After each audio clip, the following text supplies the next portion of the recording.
Olá, eu sou pastor Gilber Donizete. Atualmente sou pastor auxiliar dirigindo uma das congregações de nossa cidade, a DMP Buritis, né?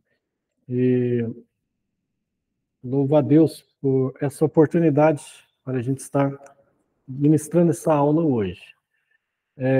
Eu tenho formação na área de geografia, contabilidade e pós na área de psicopedagogia e direitos humanos e teologia também. Já comecei minha vida ministerial como líder de jovens, professor de escola dominical, líder de jovens de congregação, líder geral da UMADUC. Participei da primeira diretoria do SEMAP, que é a Secretaria de Missão aos Povos aqui em Uberlândia, desde sua criação em 99. Membro da equipe de seminários que foi criado na época para conscientização de missões. Fui diretor por 2 anos do então IBADETRIM, hoje IMP, e a quem agora atual coordenação e direção agradeço o convite por estar ministrando essa aula, e dirijo congregações há 21 anos. E, além disso, eu sou blogueiro, tenho um blog que chama Cristianismo Radical, e também um canal no YouTube.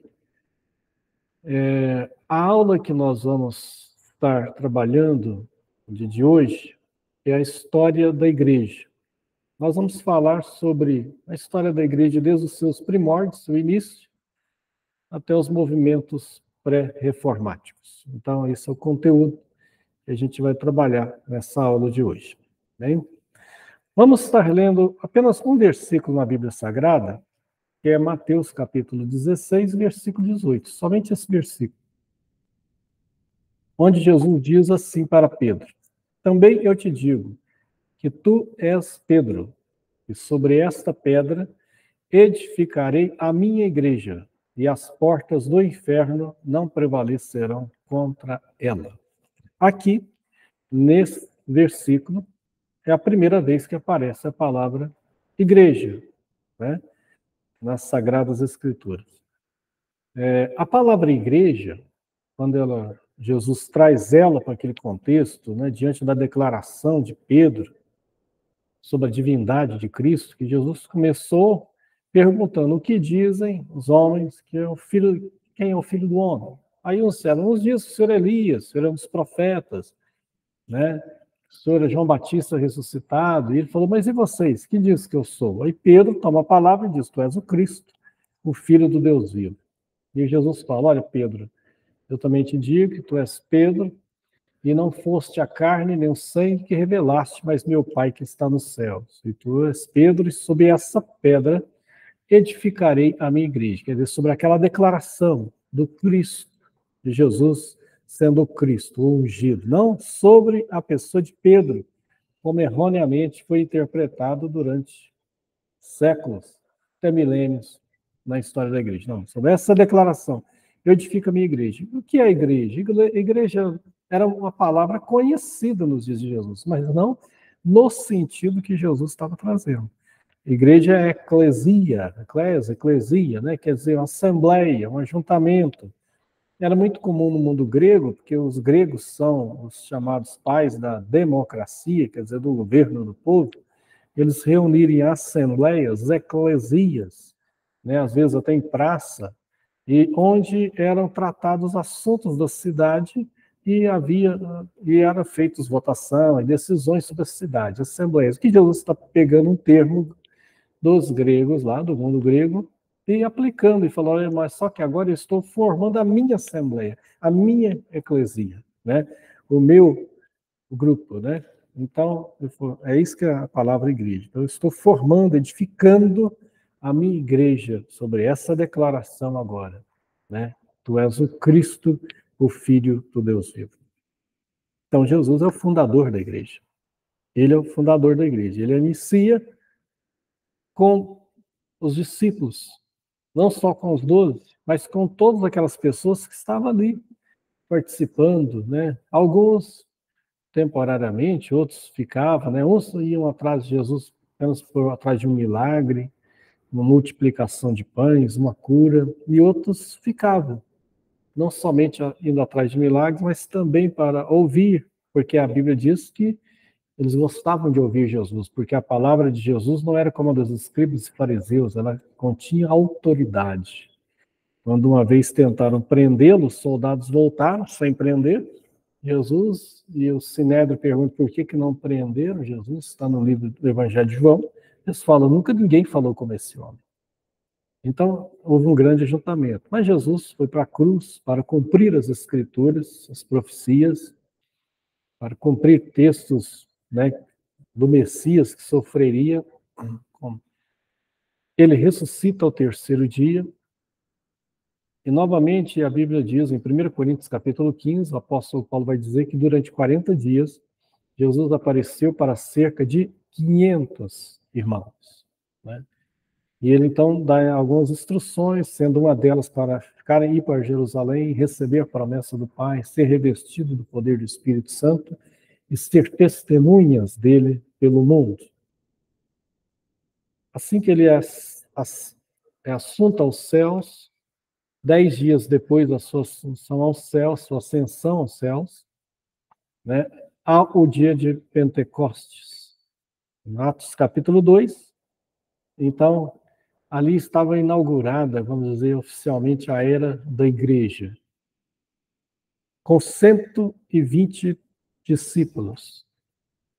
E naquele dia, Pedro, cheio do Espírito Santo, prega uma mensagem, e naquele dia agregaram-se mais 3.000 pessoas. A igreja começa, então, em Jerusalém, com um grupo de discípulos judeus, né? Começa com eles. E ela vai crescendo, milagres começam a acontecer, Deus começa a utilizar os discípulos com poder, com graça, e a igreja cresce. Aí a gente vê isso capítulo 3, capítulo 4, capítulo 5, né? Capítulo 6. A igreja, então, ela começa a notar que com o crescimento ela tinha que também começar a repensar suas estruturas para melhor atender aqueles discípulos que estavam chegando. Então, a sua eclesiologia também começa a ser desenvolvida a partir que o movimento cresce e começa a surgir necessidades. Então, se ela começa com 12 pessoas atendendo, os 12 apóstolos, Judas havia suicidado, saído, mas no capítulo 1 de Atos é escolhido Matias para substituí-lo. Então ela começa com 12 pessoas, atendendo aquele grupo enorme que só crescia. No capítulo 6, no início, eles tiveram a ideia de uma disponibilidade muito grande de coração, financeira, e doavam seus bens e traziam tudo aos pés dos apóstolos, mas o movimento começa a crescer.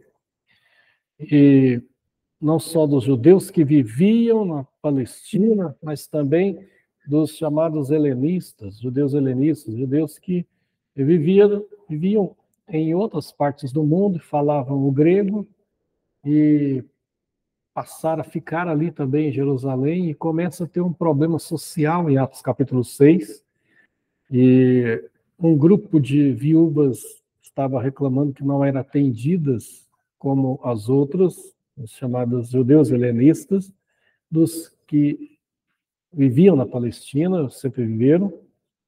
Então, em capítulo 6 de Atos, os discípulos, os apóstolos se reúnem e viram que precisava criar algo para melhor atender na estrutura dessas pessoas. Quando então é elegido 7 homens, cheios do Espírito Santo, sabedoria, para servir as mesas, enquanto eles serviriam ao ministério da palavra. Ou seja, os primeiros 7 diáconos da igreja. A igreja vai se desenvolvendo. Mas a igreja estava concentrada em Jerusalém. Em Jerusalém. Até o capítulo 8 de Atos a gente vê isso. O que mudou? Mudou porque aí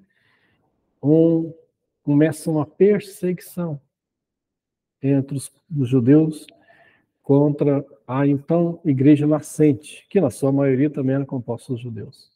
um dos líderes dessa perseguição era um mancebo chamado Saulo, né, que pega a autorização do principal do Sinédrio e começa a perseguir a igreja.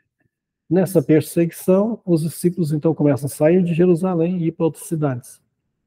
Um dos 7 primeiros diáconos escolhidos, Filipe, vai para Samaria. Pouco antes, um dos diáconos, Estevão, que era um diácono e evangelista, pregava muito bem, foi morto, foi martirizado, o primeiro mártir da história da igreja, corre em Atos capítulo 7. Depois dele fazer uma linda pregação,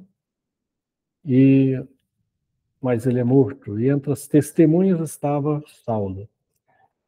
Começa a perseguição, a igreja começa a se espalhar. Filipe vai para Samaria, prega, e muitas pessoas se convertem, curas acontecem, libertação acontece. A igreja então envia Pedro e João para ver se o movimento era legítimo. Eles chegam lá, oram por aqueles novos discípulos, eles recebem o Espírito Santo como eles também haviam recebido no dia de Pentecostes. Então, agora o evangelho chegou entre os samaritanos, que havia aquela divisão histórica desde da leva das 10 tribos do Reino do Norte, no ano 722, para a Síria, onde ficou alguns lá que se misturaram com povos locais e deu origem ao que chamam, aqui no Novo Testamento a gente conhece os samaritanos. O Senhor Jesus é o primeiro a quebrar essas barreiras, em João capítulo 4. Mas agora a igreja chega de fato entre eles, começa uma igreja entre os samaritanos.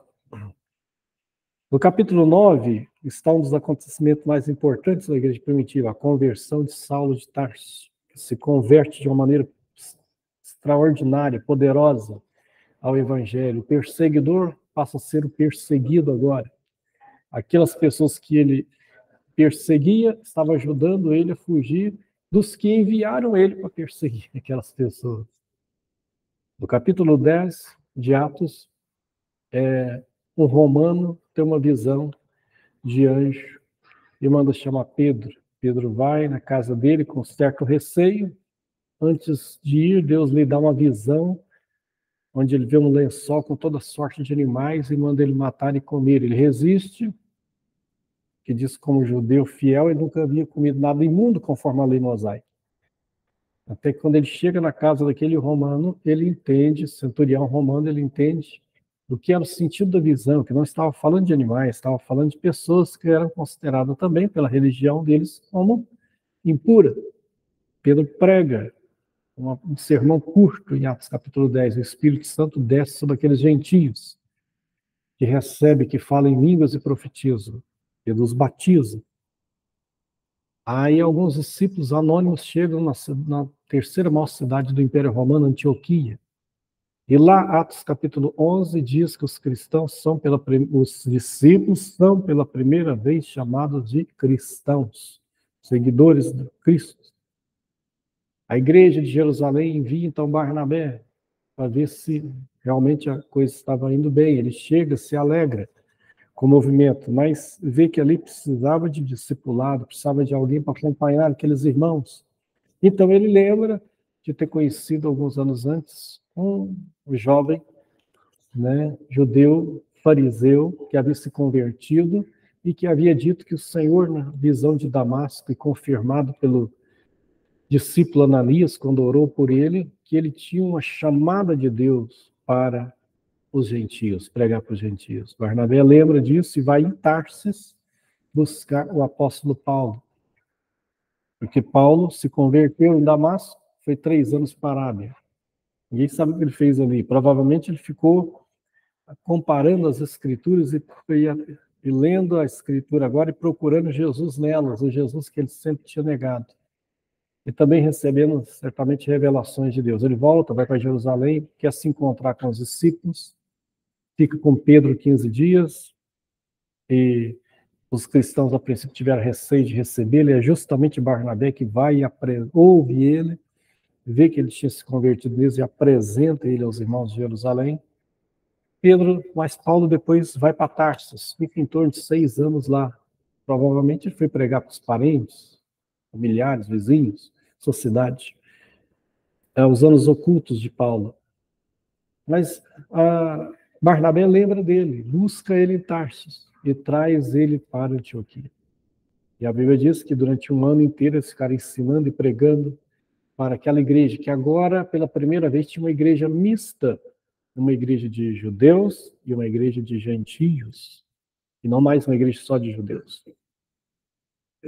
Então, no Atos capítulo 3, a Bíblia diz que um dia, eles orando, jejuando, aquela igreja passa então a ter doutores e mestres, não somente Paulo e Barnabé, mas outros também. A igreja orando, o Espírito Santo diz que para eles enviar Paulo e Barnabé para a obra que os tinha chamado. E eles partem uma missão, juntamente com João Marcos, sobrinho de Barnabé.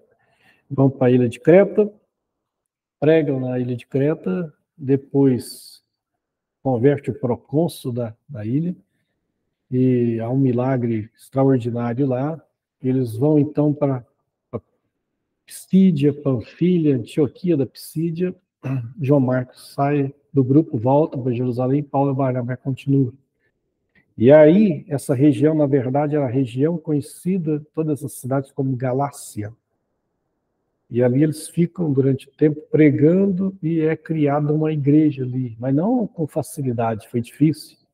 Em uma dessas cidades houve um grande milagre, que é a cura de um paralítico, mas o povo, na hora que veio trazer ofertas para Paulo e Barnabé, chamando eles de Júpiter e Marte, os deuses romanos, eles explicam que eles eram homens, não eram deuses. Alguns judeus invejosos levantam um motim e Paulo é apedrejado. Não morre por um milagre. E eles vão para outras cidades, Icônio, Listra, e lá conhece Timóteo, um jovem, convida ele para o grupo. E depois eles voltam para Antioquia, aquela igreja criada na região da Galácia. Em Antioquia eles prestam relatórios. Há uma fome em Jerusalém. A igreja de Antioquia manda suprimentos para a igreja de Jerusalém através de Paulo e Barnabé. Enquanto isso, cria-se um movimento de resistência.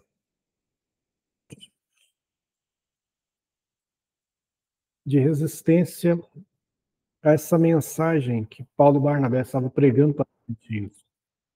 Começa a criar dentro da igreja um movimento chamado da circuncisão, que diziam que não bastava somente receber a palavra do evangelho, mas tinham que também cumprir a lei de Moisés. Isso falando isso para os gentios conversos. É então que a polêmica foi tão grande que os apóstolos em Jerusalém convocam o primeiro concílio da história da igreja. Atos capítulo 15 fala sobre o concílio de Jerusalém. Esse concílio, segundo a maioria dos história da igreja, ele ocorreu entre 48 e 49 depois de Cristo, contado mais como o ano 49 depois de Cristo, ano do concílio de Jerusalém. O primeiro concílio, primeira convenção o concílio da história da igreja. Reúne os apóstolos, anciões, presbíteros, os judaizantes dão sua palavra, que na opinião deles tinha que os gentios guardar a lei, e ali que estava em jogo algo muito importante sobre a doutrina da salvação ali. Conforme o que fosse decidido ali, o trabalho de Paulo e Barnabé seria todo perdido, e até do próprio apóstolo Pedro entre os gentios. Uma decisão, mas então Tiago, que era o então líder da igreja, não Pedro mais. Pedro foi o líder da igreja no início, mas agora, no ano 49, é Tiago que dá a palavra final, que preside a reunião em Atos capítulo 15. Tiago, não Tiago o menor, que havia Tiago o menor, Tiago o maior. Então, esse era irmão de menor, chamado menor, era irmão de João, o apóstolo João. Ele foi morto no ano 44 por ordem de Herodes, está registrado em Atos capítulo 12. Não, esse Tiago era meio irmão de Jesus, que se converteu após a ressurreição de Jesus, que é o autor da epístola de Tiago. Ele se torna o líder da igreja, e Paulo e Barnabé dão sua palavra, seu testemunho, a obra que Deus estava fazendo entre os gentios. Pedro conta seu testemunho pessoal da conversão de Cornélio e todos que estavam naquela casa. Então, Tiago, no final, cita a profecia de Amós, da reconstrução do tabernáculo de Davi, e fala: isso que Deus está fazendo agora, não vamos impor nenhum encargo aos gentios, né, sobre a lei, a não ser que eles se abstenham da prostituição, da carne sufocada e da idolatria. E encerra a reunião, manda a carta justamente por meio de Paulo e Barnabé, para eles levarem para as igrejas que eles mesmos haviam fundado, e ali é a decisão do Concílio de Jerusalém, primeiro concílio da história da igreja. Em Atos capítulo 16, a gente vai ver o apóstolo Paulo agora, que até então a igreja estava ali na Ásia, no Oriente Médio. Paulo era de Tarsis, que é hoje a Turquia, né? A Turquia ela tanto tem uma parte europeia como asiática. Só que agora em Atos capítulo 16, quando Paulo recebe uma visão, fala: passa a Macedônia e ajuda-os, ele pisa pela primeira vez alguém da igreja no continente europeu. Então a igreja chega no continente europeu agora através do ministério do apóstolo Paulo, em Atos capítulo 16. Então ali já regiões, cidades gregas, né, que eles começam a evangelizar. Filipos, Tessalônica, Corinto, Éfeso. E é claro que ele não fazia isso sozinho, ele tinha uma equipe ministerial com ele. Tinha cidades que acredita-se que ele nunca visitou, como Laodiceia.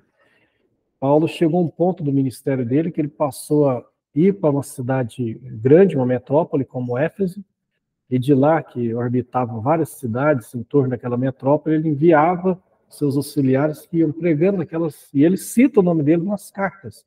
Na carta aos Colossenses, né? Ele fala: está aí o irmão Epáfras, irmão Tico. Ele cita esses colaboradores do Evangelho, e foram espalhando o Evangelho em toda aquela parte ali do continente europeu, começando, né, parte do continente europeu, é claro. Isso, Atos capítulo 16, 17. Em 17 a gente vê Paulo pregando na capital da Grécia, Atenas, no Areópago, para os filósofos. Atos capítulo 18, a gente vê Paulo pregando na cidade de Corinto, que era uma cidade portuária, grande. Posteriormente ele vai escrever 2 epístolas para essa igreja. Depois ele vai para Éfeso, escreve uma epístola para lá também. Lá ele fica, e ele não ficava muito tempo em cada cidade. Mas em Corinto ele ficou 1 ano e 6 meses, em Éfeso 3 anos.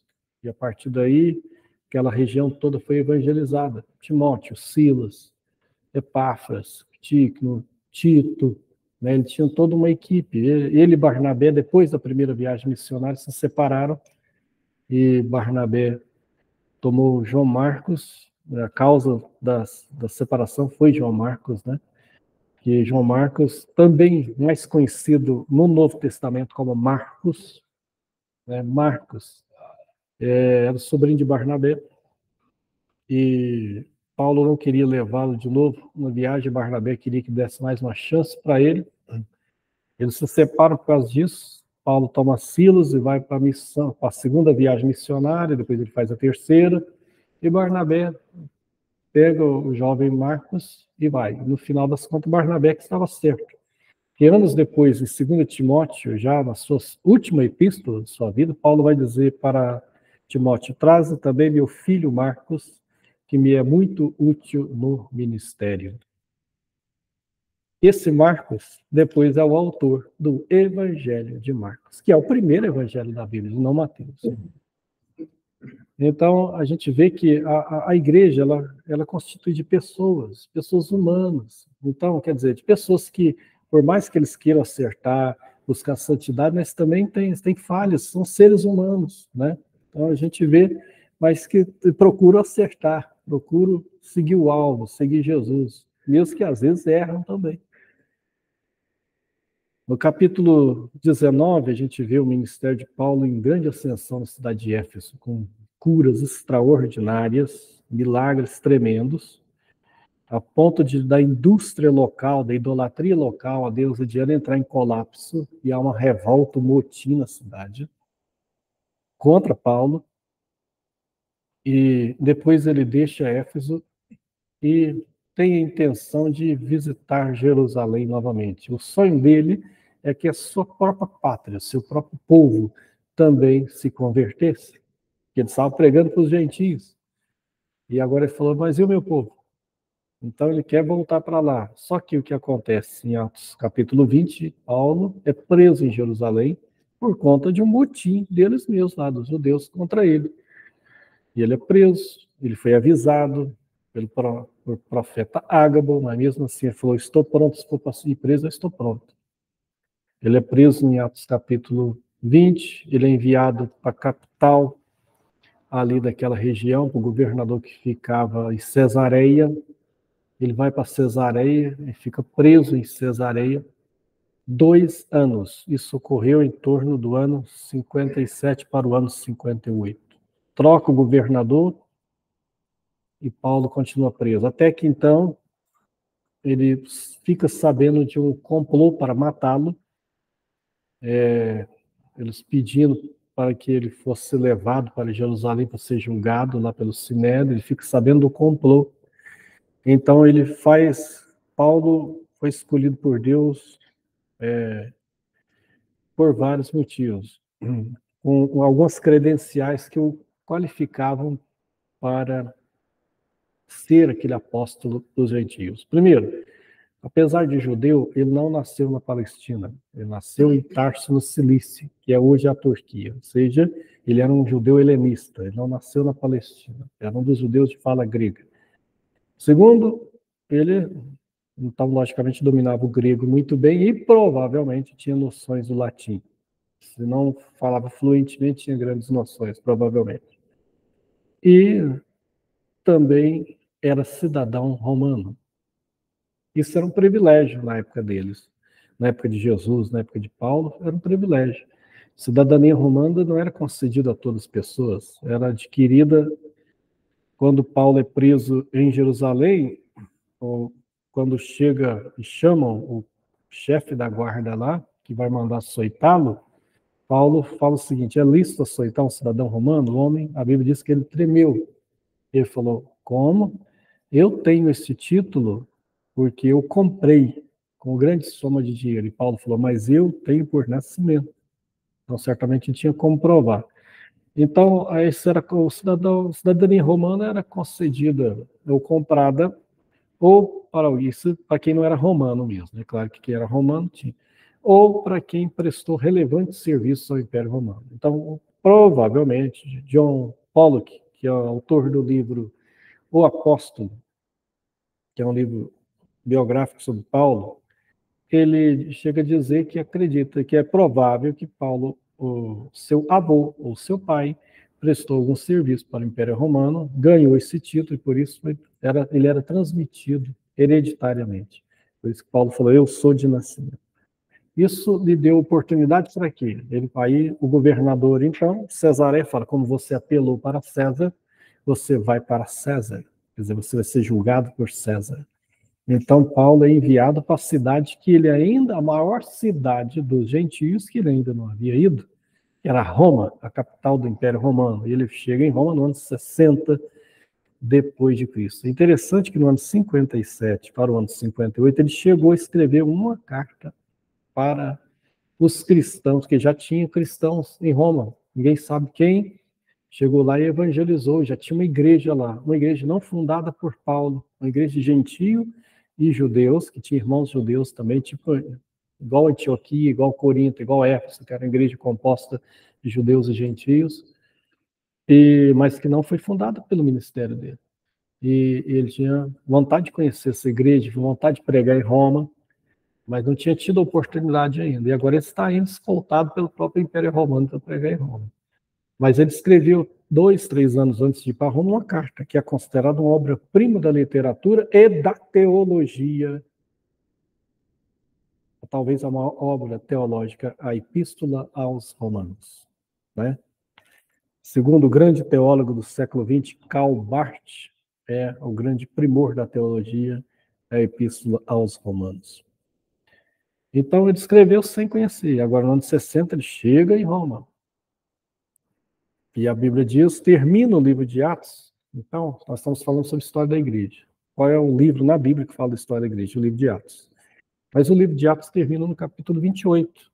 Termina não terminando. Porque ele não tem um ponto final. The end, fim, terminou. Não. ele termina assim, com a sensação que ele vai continuar. Termina com Paulo preso em Roma, e aí chega a falar que ele ficou preso 2 anos, com liberdade com escolta romana, dos soldados romanos, e com liberdade para receber quem que ele quisesse na sua casa, e ele recebe irmãos, recebe judeus, recebe gentios, prega, mas aí termina o livro, mas não terminou a história da igreja, terminou o relato que o evangelista Lucas, que é o autor, tanto do Evangelho de Lucas como do livro de Atos, sobre a história da igreja. Há um outro livro que vai ser considerado relevante, mais relevante em segundo lugar, o primeiro é o livro de Atos, para a história da igreja, vai ser escrito 300 anos depois por Eusébio de Cesareia. Né? Eusébio de Cesareia vai escrever o segundo, maior livro que é considerado importante para a história da igreja dos primeiros 300, 400 anos. Então esse livro termina, mas não terminou a história de Paulo, não terminou a história da igreja. Mas quando a gente vai ver a história da igreja, vai ver que no ano de 62, realmente, justamente 2 anos, como diz lá, ele é julgado por César, ele é absolvido no primeiro julgamento. Provavelmente ele foi solto. Isso os grandes biógrafos de Paulo dizem, provavelmente ele foi solto no ano de 62. É provável, a gente não pode afirmar, mas é provável que ele tenha conseguido realizar aquele desejo dele, que está em Romanos capítulo 14, Romanos capítulo 15, de visitar a Espanha, ou seja, ele conheceu Roma, pregou em Roma, onde hoje é a Itália. Ele deve ter chegado até a Espanha, que ele menciona um desejo de ir até a Espanha. Então ele chegou quase que o limite, né, do Império na questão europeia. Não deve ter dado tempo de ir para a Britínia, né, que seria as Ilhas Britânicas, onde depois a Inglaterra, a Germânia, que seria a Alemanha depois, a Gália, Cisplatina, né, as Gálias lá que seriam a França, né, não deve ter chegado a esse ponto, mas é provável que tenha chegado até a Espanha. Isso segundo os biólogos. E depois, em torno do ano 64, porque no ano 62 o Nero não estava ainda tão louco, mas logo depois ele é cometido de uma loucura total. Em torno do ano 64 inicia, então, ele culpa os cristãos, né, pelo fogo em Roma, incêndio, provocado, segundo os historiadores, por ele mesmo, o imperador, e agora começa a grande primeira perseguição da história da igreja, no ano 64. Então, entre o ano 64 ao ano 66, é provável que Paulo, Pedro tenham sido presos. E a história, a tradição da igreja afirma que os dois foram mortos em Roma. É a tradição da igreja, né? A Bíblia Sagrada não relata. Mas eles devem ter morrido em épocas próximas. Tanto a segunda epístola de Pedro como a segunda Timóteo, que é as últimas cartas, tanto de Pedro como de Paulo, foram escritas num período próximo, entre o ano 66, aproximadamente, depois de Cristo. É provável que entre o ano 67 ao ano 68, quando Nero morre, Paulo e Pedro tenham sido martirizados, né? E deve ter sido execuções diferentes. Pedro, segundo a tradição da igreja, diz que ele foi crucificado de cabeça para baixo, que Nero crucificou muitas pessoas. Então, como Pedro não era cidadão romano, foi crucificado com milhares de pessoas, outros jogados na arena. Mas Paulo era cidadão romano. Então, é tido como que Paulo foi decapitado, né? Provavelmente na própria cadeia, o julgamento dele. Então, a execução dele não foi pública, vamos dizer assim. A execução dele foi mais privada, mas foi executado. Morreu Paulo, morreu Pedro, a igreja continuou. Alguns discípulos, alguns apóstolos, até o ano 100, todos os apóstolos morreram. Né? Sendo o último deles, o apóstolo João, e o último livro da Bíblia, escrito o Apocalipse, em torno de 95, 96 depois de Cristo. Né? Os primeiros 100 anos da igreja é chamado período apostólico. A igreja cresce, sofrendo perseguições, seja por Nero, depois, né, no ano 90 depois de Cristo, 95, 96, 96, Diocleciano. Então, grandes perseguições teve. A partir do ano 100, com a morte dos apóstolos e depois a gente vai falar um pouquinho sobre a formação do cânon sagrado, inicia um outro período da história da igreja. Do ano 100 até... Tem gente que classifica como até o ano 400, mas hoje muitos têm como esse período até o ano 600. Então, cerca de 500 anos, nós vamos ter um período chamado a Era Patrística, ou a Era dos Pais da Igreja, né? Esse que é um período que nós temos que abordar, que é um período importante da história da Igreja. Esse período inicia logo após a morte dos apóstolos, pessoas chamados pais da igreja continuaram fazendo apologia, né? Aí surge o termo apologia, quer dizer, defesa da fé, de heresias que começam a surgir heresias, que começou, na verdade, no período apostólico, algumas delas, né? Algumas heresias, mas agora começa a aparecer mais heresias ainda, né, na história da igreja. E esses pais da igreja, eles combateram essas heresias, tentaram formular doutrinas. Então, nomes como, né, como Inácio, Irineu, vão aparecer, né, Tertuliano, são alguns pais da igreja, Agostinho, já quase no final desse período, né, Eusébio, vão surgindo nomes, né, como, né, são chamados pais da igreja, era patrística. É uma era que também a igreja vai crescer muito, alguns imperadores farão perseguição vorazes contra a igreja, mas é nesse período também que vai se definir, né, também a formação do cânon do Novo Testamento. Por quê? O que a igreja tinha até então? Ela tinha o cânon do Antigo Testamento, que havia sido formado, a gente nem vai falar aqui, mas já havia sido formado, né? Então, chega era o cânon que Jesus ensinou, pregou, os apóstolos pregaram. Então, quando eles falam, conforme a Escritura diz, eles estão falando sobre o Antigo Testamento, que já estava formado, né?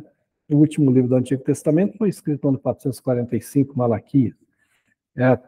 Depois teve o período interbíblico, né, até a vinda de Cristo, a primeira vinda de Cristo, em que são escritos vários livros, e que depois alguns tentaram se colocar no cânon do Antigo Testamento, outros depois foram tirados, alguns consideravam que os livros tinham que ter sido escritos na Palestina, que livros escritos fora da Palestina não podiam entrar. Então é quando surge a questão dos apócrifos, é quando surge a questão dos deuterocanônicos, né, que são livros que eram considerados não inspirados, não sagrados. Até que a composição fica 39, né, do Antigo Testamento, na Bíblia protestante, 46 na Bíblia católica, na ortodoxa tem até mais.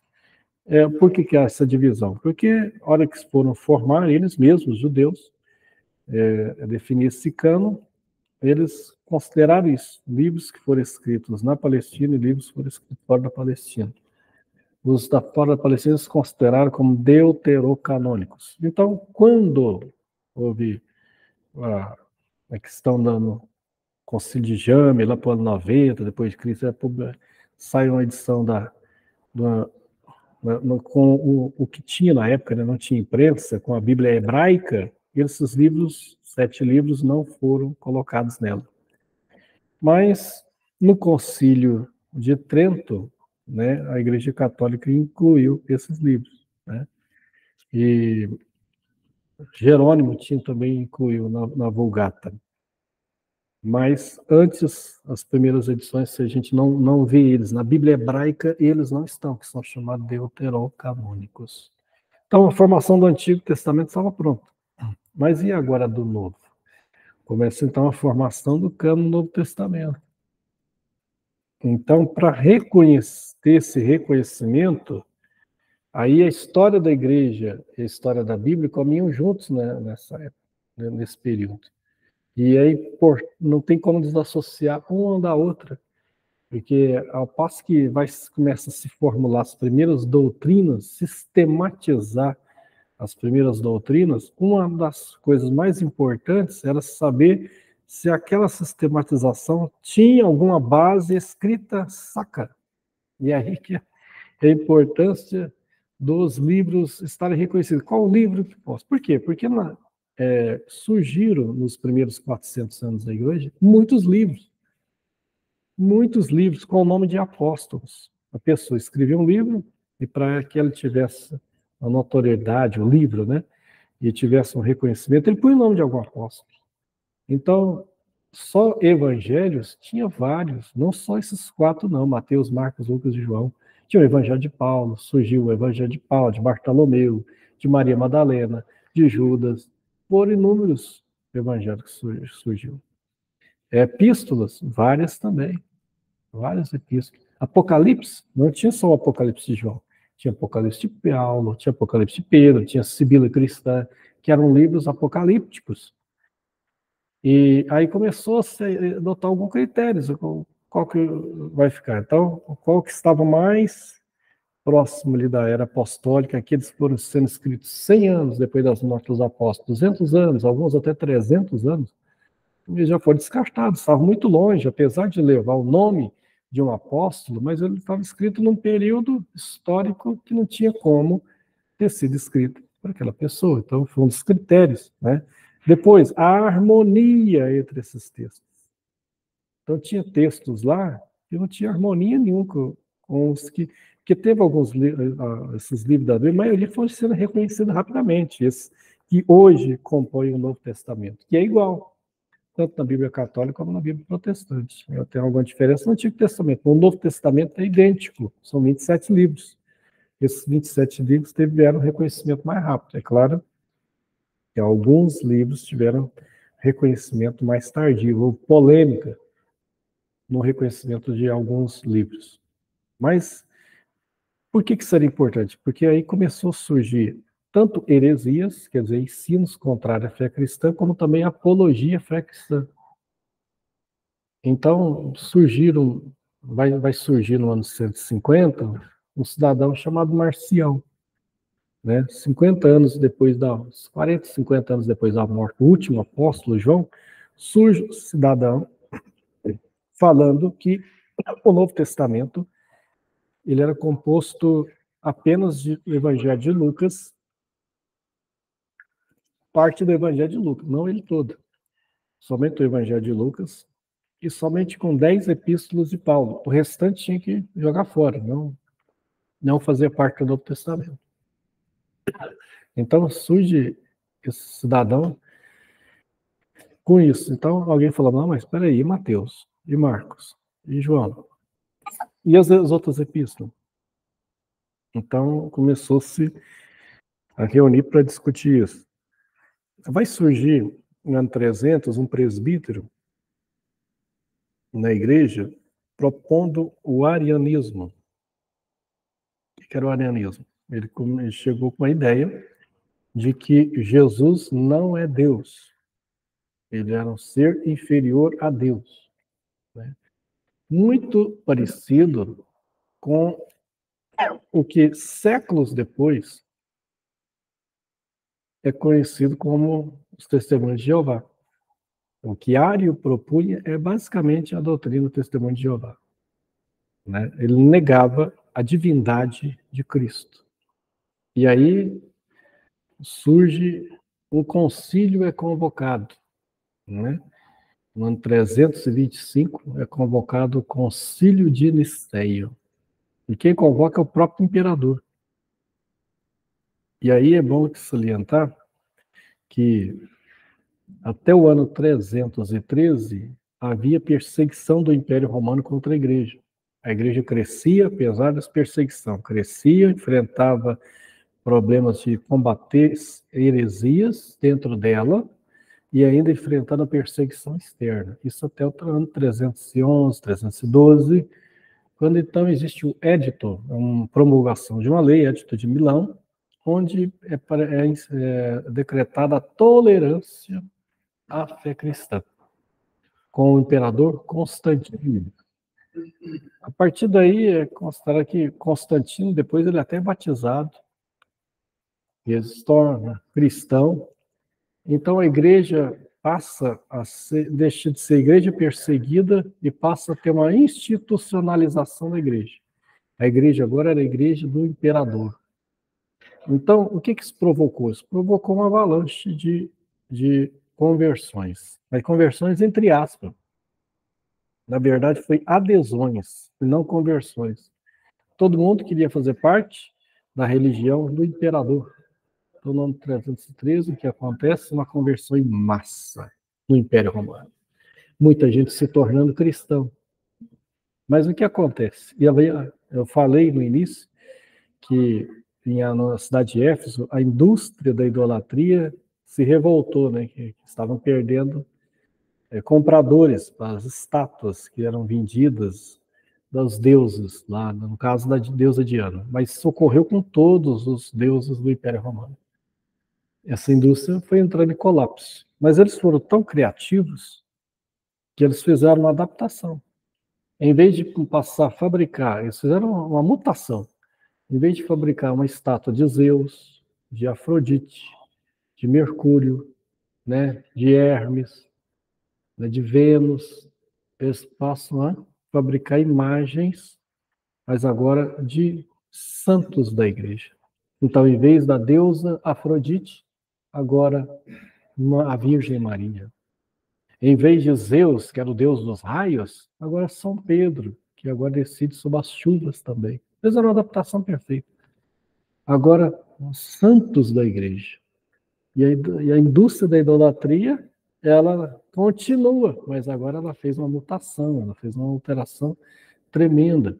Por que isso aconteceu? Porque estava havendo adesão e não conversão. As pessoas vinham para a igreja, mas sem ter experiência do novo nascimento. Vinham sem entender nada da palavra de Deus. E outra coisa, o imperador se achou no direito de começar a intervir no governo da igreja, na eclesiologia da igreja. Então, como ele era o benfeitor da igreja, então ele agora podia nomear bispos, nomear presbíteros, nomear líderes da igreja. E aí a coisa descambou, espiritualmente falando, o negócio. Ficou esquisito. Agora, pessoas que não tinham uma vocação ministerial, não tinham nenhuma conversão, agora eram líderes da igreja e viviam uma vida completamente distorcida. Então, começa essa institucionalização da igreja e a paganização da igreja. Isso, é claro que se levantou vozes contra isso. Sempre houve vozes na igreja contra isso que estava ocorrendo. E ela foi ocorrendo de uma forma cada vez maior. A figura do Papa, ela não surgiu da noite por dia, né? Porque é ensinado que Pedro é o primeiro Papa. Pedro nunca foi Papa. Primeiro, Pedro não era celibatário, ele era casado. Jesus até curou a sogra dele. Pedro diz, olha, não tem prata e nem ouro, né? Então, era uma pessoa que vivia de modos muito simples. Pedro não aceitava ninguém ajoelhar para beijar as mãos. Cornélio, quando foi fazer isso, falou, não, faz isso não, também sou homem. Então, se fosse Papa, ele seria um Papa muito diferente, né? Mas eu não era, isso aí vai começar depois. Depois da morte dos apóstolos, os bispos de Roma começam, porque a igreja vai ter alguns polos agora de influência, depois da morte dos apóstolos. Então tinha a igreja de Jerusalém, até o ano 70, a igreja de Jerusalém foi muito forte. Né? Depois é criada a igreja de Antioquia, a igreja de Éfeso. A igreja de Éfeso vai se tornar cada vez mais forte. A gente vê ela forte lá no final do primeiro milênio. João chega a escrever a primeira epístola no livro de Apocalipse para Éfeso e já faz algumas advertências contra ela. Então, vão se formando polos. Depois, no continente africano também vão surgir igrejas lá fortes também, né? No continente asiático também. Então, depois Roma, o Império Romano, no ano 306, se divide em dois impérios, Império Romano do Ocidente e Império Romano do Ocidente. Aí vira uma disputa política e religiosa, porque agora tinha a igreja de Constantinopla, que era a igreja capital do Império Romano do Oriente, e a igreja de Roma, no Ocidente. Elas passam a disputar poder, a disputar espaço. O bispo de Roma, o bispo de Constantinopla, e fora o bispo de Alexandria. Alexandria, ali no continente africano, era uma igreja forte, uma igreja importante, e era uma igreja que também tinha uma grande influência. Então, tinha um bispo de Alexandria, tinha um bispo de Roma, tinha o bispo de Éfeso. Então, tinha alguns polos de poder eclesiástico que estavam em disputa, e cada um foi ascendendo bispos importantes. Mas um queria ter ascendência sobre o outro, principalmente Roma, porque ele achava que, como ele estava na capital do império, né, ele tinha que ter ascendência sobre os demais. O que acontece é que, como houve a paganização, a institucionalização, o cristianismo, alguns autores sobre a história da igreja chegam a chamar esse período agora, à frente, não mais de cristianismo, mas de cristandade. Há autores que usam essa expressão, cristandade, não mais cristianismo. Por quê? Porque a coisa se tornou misturada, confusa. Polos de poder, disputas, espaços. O que vai complicar mais a situação é que no ano 476, depois de Cristo, o Império Romano do Ocidente cai na mão dos vândalos e dos bárbaros. Cai o Império Romano do Ocidente. Roma cai. Mas o Império Romano do Oriente continua por mais 1000 anos. Por mais 1000 anos. Só vai cair no ano 1453, tomado pelos turcos otomanos, o Império Otomano. O que vai acontecer? Vai acontecer que essa distância entre Roma e Bizâncio vai ficar cada vez maior, principalmente após a queda do Império Romano do Ocidente. Com a queda do Império Romano do Ocidente, a instituição mais forte que havia em Roma, quando o Império Romano caiu, era a igreja. Era a igreja. E aí o bispo de Roma ganha um poder extraordinário. Em torno do ano 440, mais ou menos depois de Cristo, surge um bispo chamado Leão I, que é considerado, esse sim, talvez o primeiro papa com a configuração de um papa mesmo. Então, já no século V depois de Cristo, né? Ele foi contemporâneo, provavelmente. Agostinho morreu no ano 430. Ele chegou a conviver com Agostinho, mas quando ele se torna papa mesmo, Agostinho tinha morrido já fazia pouco tempo, né? Que foi um dos maiores patriarcas da igreja, um dos maiores pais da igreja foi Agostinho, pela sua teologia que ele formulou, que ele escreveu, foi um escritor muito prolífico. Ele vai escrever um livro chamado Cidade de Deus, né? Ele vai escrever um livro famosíssimo chamado Confissões, né? Então Agostinho, ele é Agostinho que vai disputar com outro cidadão da época chamado Pelágio, numa disputa de pelagianos e os agostinianos, né, sobre a doutrina da salvação, porque Pelágio falava que a coisa era centrada no homem, na escolha do homem. Agostinho vai dizer que não, era na soberania e na eleição de Deus. Isso aí, é claro que Agostinho ganhou a batalha, vamos dizer, naquele tempo, e vai ser a visão predominante durante toda a Idade Média. E que quando surgiu o protestantismo, essa disputa vai ressurgir de novo. Essa disputa vai ressurgir de novo, só com outra configuração. Vai ter alguém que vai assumir a posição de Agostinho, vai ter alguém que vai assumir a posição de Pelágio, com uma configuração diferente, é claro. Mas vai pegar algumas coisas dele, sim. Então, disputas teológicas estava havendo, mas agora também a disputa do poder eclesiástico. O bispo de Roma, então, agora ele era o Papa. Ele era o bispo de Roma, o patriarca de Roma, ele era o que tinha ascendência sobre os demais bispos. Um bispo agora tinha ascendência sobre os outros. A igreja do Oriente não vai aceitar isso muito bem. Então, até o ano 1050, eles vão ficar disputando. Bispo de Constantinopla, bispo de Roma. Igreja do Oriente, Igreja do Ocidente. Essa disputa termina no ano 1050, quando existe, então, a cisão.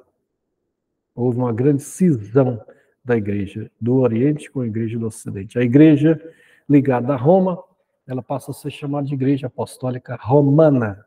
A Igreja ligada ao Oriente, né, a Bizâncio passa a ser a igreja ortodoxa. Isso está até hoje. Quem é o líder da igreja ortodoxa, seja na Rússia, né, onde tem uma igreja ortodoxa muito forte, seja em alguns países do Oriente Médio, né, como no próprio no Egito existe uma igreja, existem várias igrejas católicas que não são romanas, não são latinas, né? No Egito, por exemplo, existe a igreja copta, que é uma igreja antiguíssima, né? Os nestorianos estão até hoje, né? Tem alguns deles no Iraque, no Irã. Eles não aceitaram, eles tiveram uma compreensão da divindade de Cristo um pouco diferente, né? Foi então que é criado o Concílio de Éfeso e de Constantinopla, no ano 461, quando falou-se sobre a natureza de Cristo, humano e divino. Só que no meio disso houve uma confusão tremenda, que criou-se também o Theos Mater, né? A mãe de Deus. Aí foi uma confusão terrível. Os primeiros 500 anos da igreja começam a se desenvolver com aquela idolatria que estava sendo mutada, vamos dizer, dos deuses para os santos, começa-se também a formar um papel teológico da importância de Maria, começa a crescer, a figura de Maria começa a crescer sobre os demais santos, né? Porque na mitologia e na idolatria de todos os povos praticamente, né, de todos os povos que não eram não eram os povos que acreditavam em um único Deus, eram politeístas, em todos eles. Você vai no Egito Antigo, você vai na Índia, você vai na China, você vai em Roma, você vai na Grécia, sempre tinha uma figura feminina forte, uma deusa forte. Então, você vai ver Star, você vai ver Azerá, em Canaã, você vai ver essa figura. Quando essa idolatria faz uma mutação, surge uma figura feminina forte também. Aí surge Maria, a Virgem Maria. E aí isso vai concluir no concílio lá, Constantinopla, nós vamos dizer que surge a figura da Mãe de Deus. Não mãe de Jesus, né? Homem que se encarnou. A Mãe de Deus. Não, se Jesus não é Deus, então Maria é a Mãe de Deus. Então, teologicamente, surge confusões tremendas na história da igreja, né? Fortes, e alguns que perduram até o dia de hoje. A igreja começa a formular doutrinas, né? Quer dizer, ensinos sistemáticos, porque as heresias estavam entrando. As heresias estavam entrando. Para combater Ário, tinha que ser formulada uma teologia, né? Uma sistematização da questão da natureza de Deus. Quem é Deus? Qual é a sua natureza? Quem vai lutar muito contra a Ário é o bispo Atanásio. Ele vai ser um grande lutador, mas antes dele, um pouco antes dele, Tertuliano já havia concebido, né, na teologia, o termo de trindade. As pessoas aceitas que criticam a doutrina da trindade falam que o termo não está na Bíblia. Não está mesmo, né? O termo não, foi Tertuliano primeiro que o utilizou. Mas a trindade está na Bíblia toda, né? Então a gente olha o Antigo Testamento e vê logo no Gênesis capítulo 1, Deus sendo usada a palavra Deus em hebraico, Elohim, como no plural, e não, né? No plural, não no singular. Por que isso? Eram vários deuses? Não.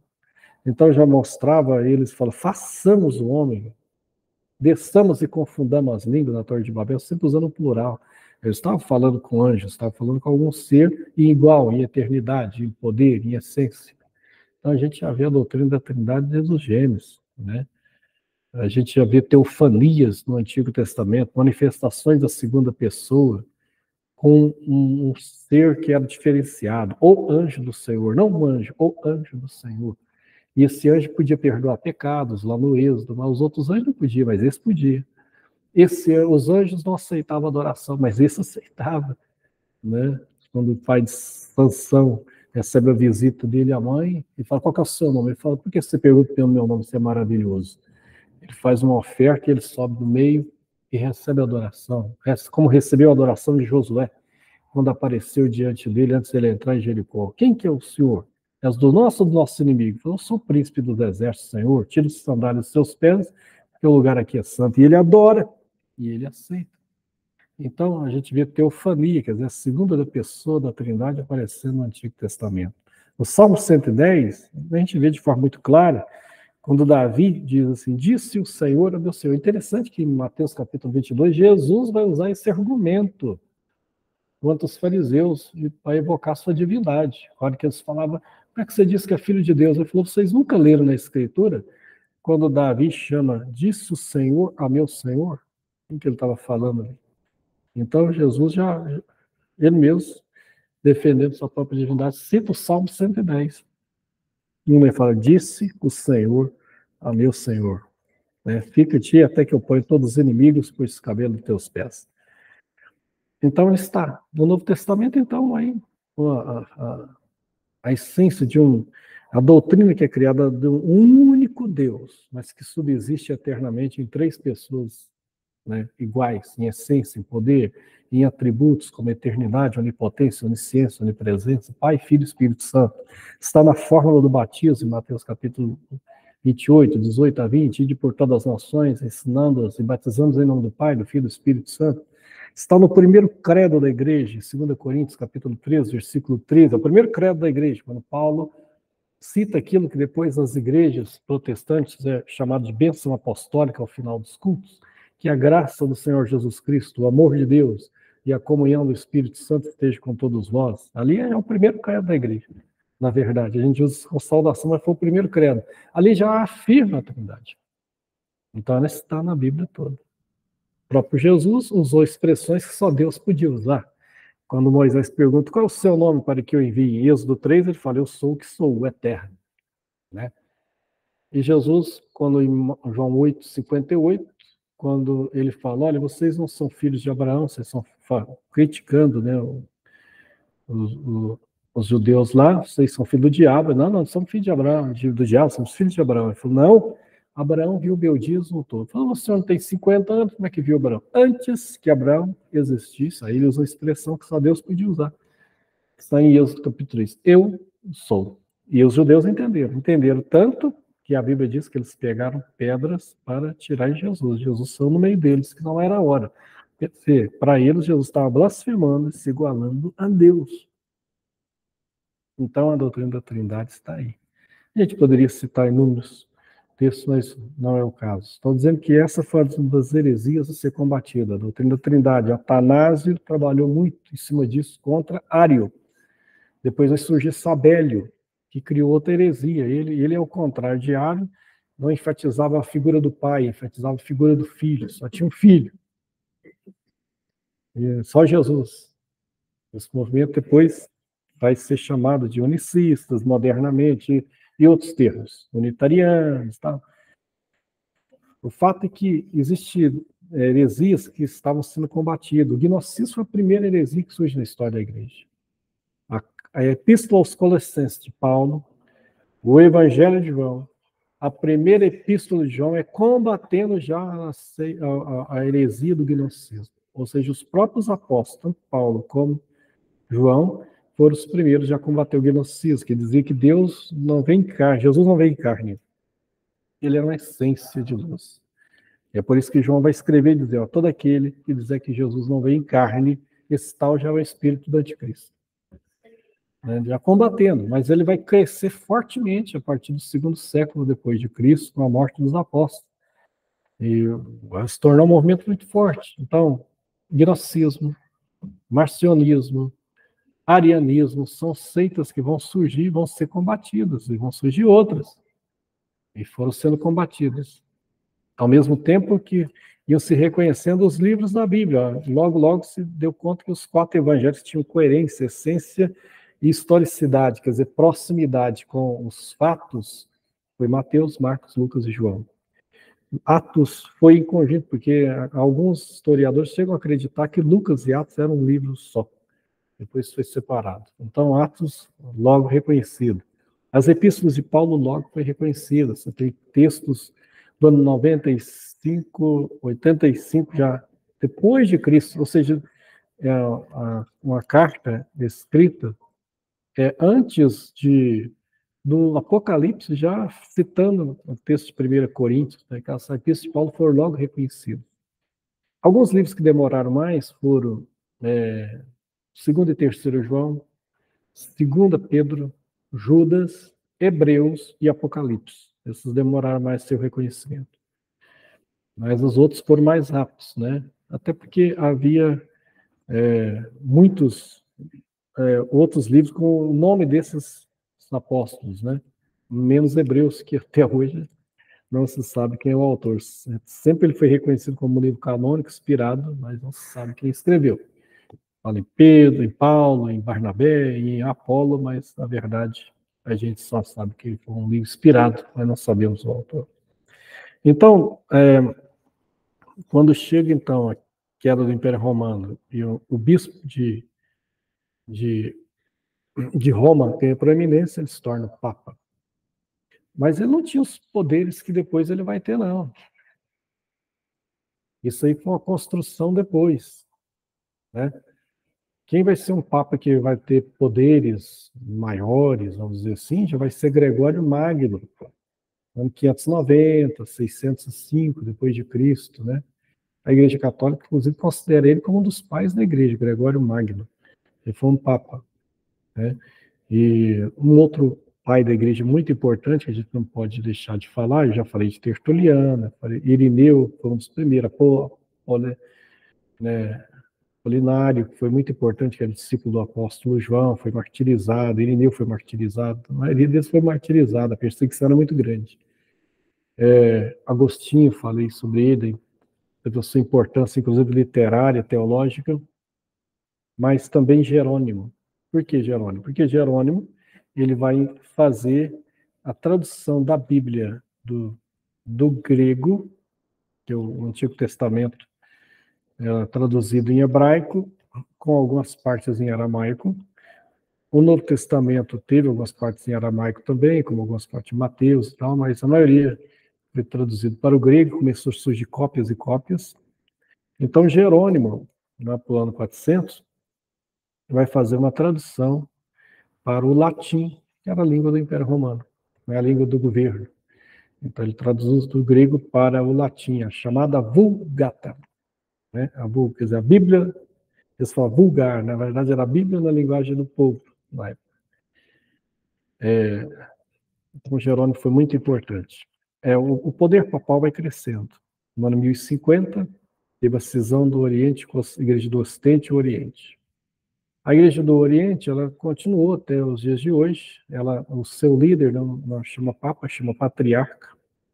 E tem alguns, não é um único patriarca, como o do Bispo de Roma.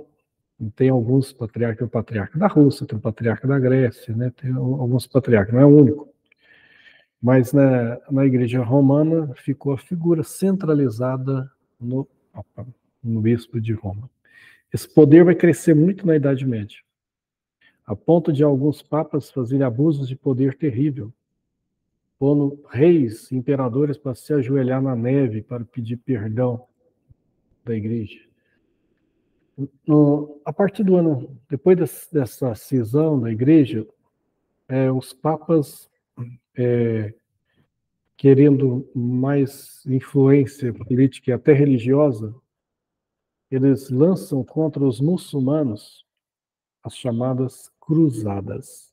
E aí sim, nós estamos falando já de algo que ficou marcado na história do islamismo até hoje. O islamismo ele surge, o judaísmo, né, surgiu antes do cristianismo. Depois o cristianismo, a partir de Jesus. O islamismo só vai surgir no ano 622 com Maomé, mas cresceu de forma muito rápida no Oriente Médio, chegando na Europa e dominando Jerusalém, né? Então, Jerusalém estava na mão deles. Mas era uma convivência pacífica até então. Os muçulmanos, naquele período, eles tinham tolerância com as religiões locais, tanto com judeus como com cristãos. Mas aí surgem as cruzadas, e isso aí muda tudo. Porque agora os cristãos estavam atacando os muçulmanos em guerras que duraram mais de 200 anos, as cruzadas. Liderados pelos papas, com apoio de imperador, de de grandes reis, né, da Europa, né, da Inglaterra, da França, principalmente Inglaterra e França. E isso trouxe marcas terríveis, né, na cisão, na questão da comunhão entre cristãos e muçulmanos. E os muçulmanos, na verdade, quando eles surgiram, eles tiveram uma época áurea deles durante a Idade Média. Enquanto a chamada Idade Média é chamada de Idade das Trevas, lá estava tendo uma ideia de muita iluminação. Bagdá se torna a capital do Iraque, uma cidade importantíssima na Idade Média, com sábios, com filósofos, com intelectuais, com tradutores. É eles que vão pegar as traduções e ressuscitar as línguas clássicas, o hebraico e o grego, e começar a fazer traduções, que depois vai chegar na Europa. E aí vai haver, na Europa, a hora que chegar essas traduções na Europa, vai haver já no período já concomitante com a reforma, um período chamado de renascentismo, né, que é ressuscitando as línguas clássicas, né, principalmente o grego. E quem começou as traduções foram os muçulmanos, na época áurea do Império Árabe, né? Império Árabe. Depois teve o Império Otomano, a partir do ano 1453, quando eles tomam Constantinopla, e aí já é outro período da história da igreja. Mas estou falando que a história da igreja ela não terminou com os apóstolos, a história da igreja não termina com o fim do período patrístico, ela inicia. E sempre houve aquelas pessoas que lutaram, que tentaram lutar pela igreja e pela fé, mesmo durante o período da Idade Média, que a gente pensa que Deus se calou durante 1.200 anos, o que é um engano pensar isso. Sempre a gente vai ver que durante a Idade Média, a gente vai ver Tomás de Aquino. É um grande teólogo, vai escrever uma obra monumental chamada Suma Teológica. A gente vai ver Anselmo, a gente vai ver Abelardo, teólogos de primeira linha no período medieval. Então, a gente vai ver revoltas contra abusos religiosos, né, que havia na época dos huguenotes, né? A gente vai ver movimentos em que muitos deles vão pagar com a vida, porque o poderio eclesiástico se tornou tão forte que agora combatia tudo que era contra como herege. Então passaram a perseguir judeus, a passar a perseguir quem eles acham que não comungava com aquele ensinamento, aquela liderança eclesiástica papal. É criado, então, no período também das cruzadas, é criado um instrumento horrível, sanguinário, chamado Inquisição, que vai combater judeus e pessoas que eles acreditavam como que não estavam de acordo com a liderança papal, né? Vai surgir movimentos de reforma da igreja. Francisco de Assis vai ser um deles. Vai tentar fazer uma reforma da igreja, mas não vai conseguir, né? Vai surgir os huguenotes, né? Vão tentar fazer, mas vão pagar com a vida, né? A gente vai ver figuras como John Wycliffe, já no ano 1300 e pouco, ele vai fazer uma tradução do latim para o inglês, porque ele era inglês. John Wycliffe, né? Ele vai ser condenado à Inquisição, mas não vai ser morto pela Inquisição, consegue. Mas ele faz uma tradução, ele é um pré-reformado, John Wycliffe. 100 anos depois dele, tinha um John Hus, na região que hoje é considerada a Eslováquia, que antigamente chegou a ser Tchecoslováquia. Então surge John Hus, né, que é um pré-reformador muito importante na história da igreja, que esse sim, esse pagou com a vida, foi para a fogueira da Inquisição, né? Mas tudo estava mostrando que a coisa estava insuportável, que havia papas a gente vê um pouco antes da reforma, né, papas terríveis, como, né, um papa espanhol que teve, Nicolau, Alexandre IV, se não me engano, ele foi um papa terrível, né? Ele tinha vários amantes, ele era corrupto, a sua família Ele nomeou os filhos todos de bispos e arcebispos. Foi terrível. Contra ele vai surgir um pré-reformador, né? Jerônimo Savonarola. Ele vai surgir contra esse papa. Vai pagar com a vida também, vai para a fogueira também. Jerônimo Savonarola. Isso já chegando já quase no 1500, né? Aí quando chegar no 1500, aí chega o século que vai haver outro grande período da história da igreja, mas esse será abordado na próxima aula. Nós estamos... Agora é a finalização.